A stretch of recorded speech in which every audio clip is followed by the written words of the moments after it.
Hello everyone, good morning to all of you. In this video, we will discuss about the various kind of recruitment through the Navodaya Vidyalaya समिति NVS.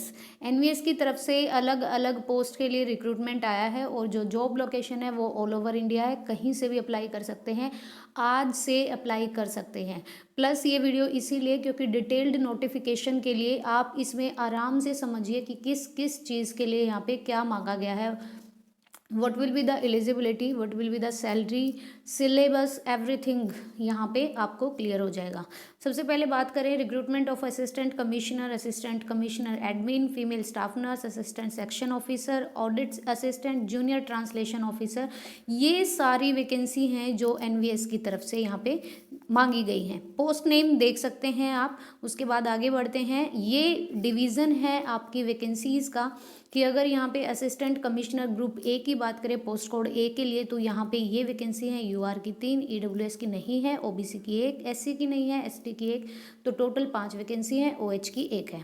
उसके बाद नीचे देख सकते हैं, और ये डिटेल नोटिफिकेशन का लिंक भी मैं आपको डिस्क्रिप्शन में दे दूंगी, आराम से देखते रहिएगा। ये जिस चीज़ के लिए आपको अप्लाई करना है यहाँ से अप्लाई कर सकते हैं। फीमेल स्टाफ नर्स की 35 पोस्ट हैं, यूआर की, ईडब्ल्यूएस की 7, ओबीसी एनसीएल मतलब जो नेशनल कैपिटल जो दिल्ली वाले ओबीसी है ना, दिल्ली वालों के लिए है 22, एससी 12, एसटी 6, टोटल 82, और ओएच 2, वीएच 1 और अदर 1। असिस्टेंट सेक्शन ऑफिसर के लिए 4 पोस्ट, ऑडिट असिस्टेंट के लिए 5 पोस्ट, जूनियर ट्रांसलेशन ऑफिसर के लिए 6 पोस्ट। डिटेल नोटिफिकेशन है भाई, इसमें आपको सब कुछ देखने को मिलेगा। और junior engineer group C post code 7, stenographer group C post code 8, इसके लिए कितनी वैकेंसी है देख सकते हैं आप। Computer operator group C post code 9, catering assistant group C post code 10। उसके बाद junior secretary assistant group C post code 11। Post code 12 में बात करें तो junior secretariat assistant group C. उसके बाद इलेक्ट्रीशियन कम प्लम्बर आईटीआई वालों के लिए है ये। उसके बाद लैब अटेंडेंट के लिए पोस्ट कोड 14। नीचे आपको सब कुछ मिलेगा, देखो यहाँ पर post and eligibility criteria post wise दे रखा है। अगर पोस्ट कोड ए के लिए आप भर रहे हो तो पे स्केल आपका 78,800 से लेकर 2,09,200 से रहेगा, और अपर एज लिमिट है 45 ईयर्स। मास्टर डिग्री होनी चाहिए ह्यूमैनिटीज, साइंस, कॉमर्स से, आप किसी भी इंस्टीट्यूट या यूनिवर्सिटी से। उसके बाद ये देख सकते हैं, ये पे लेवल है और एटलीस्ट 5 ईयर का एक्सपीरियंस होना चाहिए लेवल 10 में। डिज़ायरेबल क्वालिफिकेशन ये वो होता है, आपके पास ना भी हो तो भी चलेगा। पोस्ट कोड 2 के लिए ये रहेगी एसेंशियल क्वालिफिकेशंस।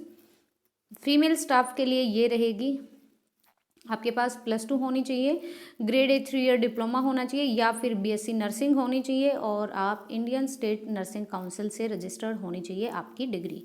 प्रैक्टिकल एक्सपीरियंस हो 2 साल का हॉस्पिटल और क्लिनिक में। डिज़ायरेबल है हिंदी इंग्लिश आपको आती हो। फिर पोस्ट कोड 4 के असिस्टेंट सेक्शन ऑफिसर की बात करें तो डिग्री होनी चाहिए, कंप्यूटर ऑपरेशन की नॉलेज होनी चाहिए आपके पास। 18 से 30 साल मांग रखिए, लेवल 6 के अकॉर्डिंग पे ग्रेड मिलेगा यहाँ पे। अभी वैसे तो 7 चल रहा है। ऑडिट असिस्टेंट की बात करें तो आपके पास यहाँ पे बीकॉम 3 ईयर का एक्सपीरियंस होना चाहिए। उसके बाद junior translation officer post code 6 की बात करें तो मास्टर डिग्री मांग रखी है। ट्रांसलेशन करना मतलब हिंदी से इंग्लिश में, इंग्लिश से हिंदी में। Master degree of recognised university in Hindi with English as a compulsory और इलेक्टिव भी हो सकता है, ठीक है। इंग्लिश इलेक्टिव लो या कंपलसरी लो, बाकी ये सारा क्राइटेरिया है और करके दिया है, मतलब या तो ये चीज़। उसके बाद जूनियर इंजीनियर पोस्ट कोड 7 के लिए अप टू 35 ईयर तक मांग रखा है भाई, डिग्री सिविल इंजीनियरिंग में या फिर 3 ईयर का डिप्लोमा आपके पास सिविल इंजीनियरिंग में हो, और एटलीस्ट आपके पास 3 ईयर का एक्सपीरियंस हो। स्टेनोग्राफर पोस्ट कोड 8 के लिए आपके पास 12th हो, और 80 वर्ड पर मिनट की आपकी टाइपिंग स्पीड ऑफ 40 वर्ड पर मिनट की इंग्लिश में होनी चाहिए। शॉर्ट हैंड आपका 80 वर्ड पर मिनट होना चाहिए। उसके बाद कंप्यूटर ऑपरेटर पोस्ट कोड 9 के लिए यहाँ पे देख सकते हैं डिग्री होनी चाहिए, और स्किल इन वर्ड प्रोसेसिंग। आप खुद ही पढ़ लीजिएगा, आप आराम से पढ़ लीजिएगा इसको, क्योंकि मेरे लिए बहुत लंबा वीडियो होने वाला है। बस डिटेल्ड नोटिफिकेशन आ गया, अप्लाई कर सकते हैं।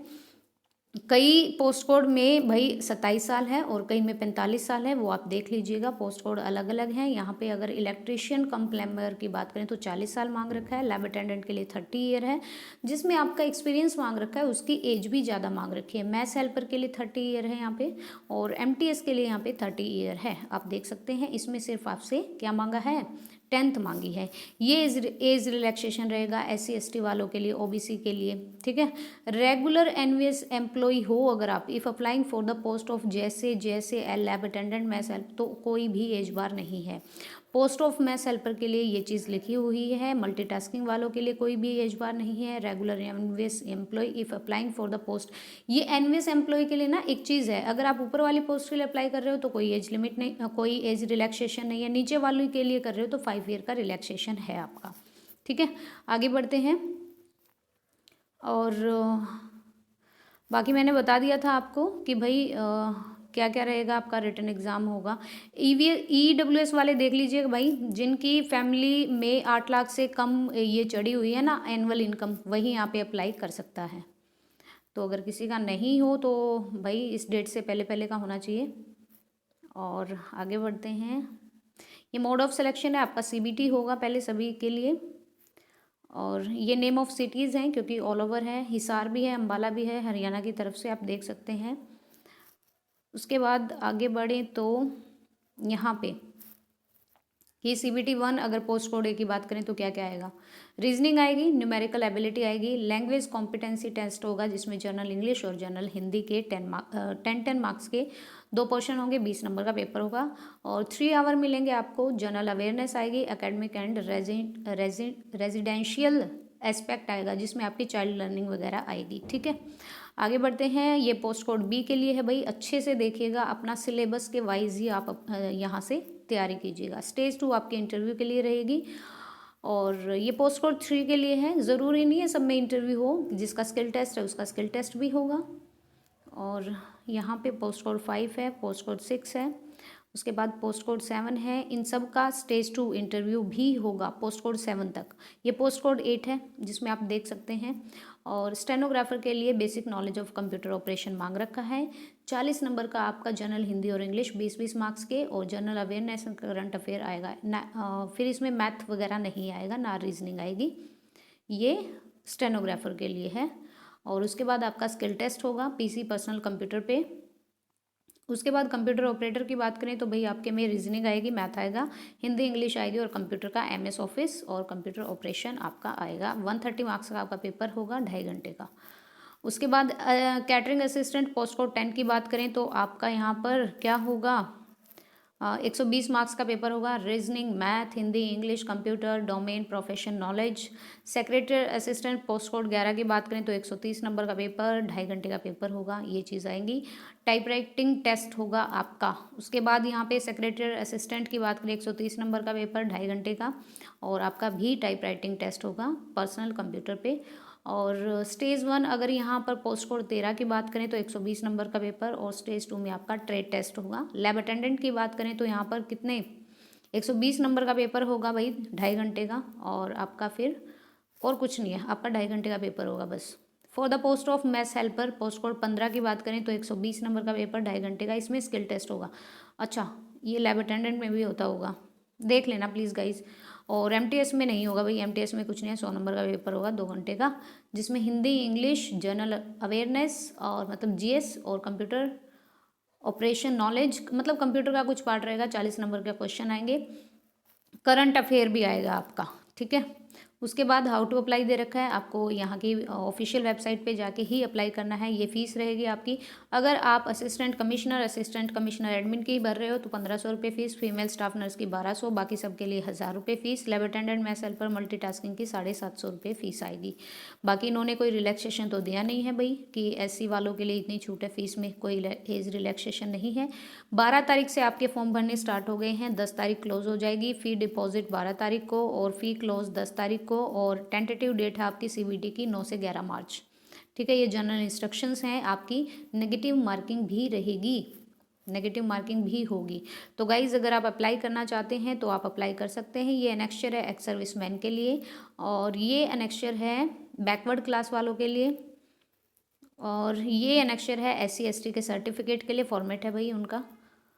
उसके बाद लिस्ट ऑफ ये एनेक्स्चर है name and address the authority issue with government of, लिखा नहीं हुआ, ये होता होगा इनका कुछ, ठीक है।